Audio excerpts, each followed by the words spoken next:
వాస్తవం లేదంటున్నారు సినీ నటి దర్శకురాలు జీవిత. సినిమా రిలీజ్ కాకుండా ఫైనాన్షియర్ అడ్డుకుంటున్నాడని ఆరోపిస్తున్నారు ఆమె. లీగల్ గా అన్ని అంశాలు తమకే అనుకూలంగా ఉన్నాయంటున్న జీవితతో మా ప్రతినిధి విజయ్ ఫేస్ టు ఫేస్ ఇప్పుడు చూద్దాం.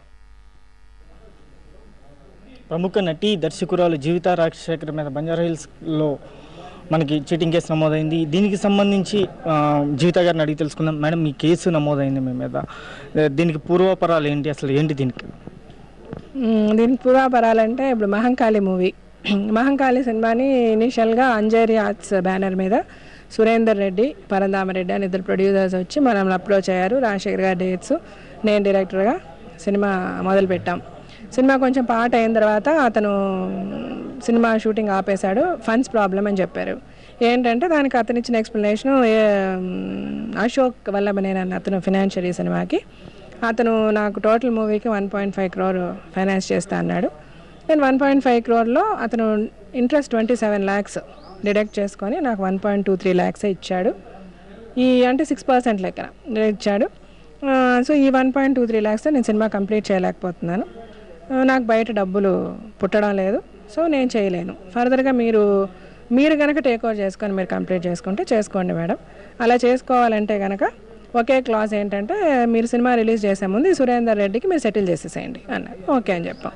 ఇదిగో అతను నెగిటివ్ రైట్స్ మాకు ఇచ్చాడు, నెగిటివ్ రైట్స్ సేల్ అగ్రిమెంట్. అతని పైన క్రిమినల్ కేసులు ఉన్న సంగతి మీకు తెలుసు. అతన్ని ఎస్ఆర్ నగర్ పోలీస్ స్టేషన్లో కూడా అరెస్ట్ చేశారు. ఇలాగ డాక్యుమెంట్ ఫోర్జరీ, ఇట్లా రకరకాలుగా. ప్లస్ అతని లీగల్ బ్యాక్ డ్రాప్ ఉంది. అతని వైఫ్ భువనగిరిలో జడ్జ్.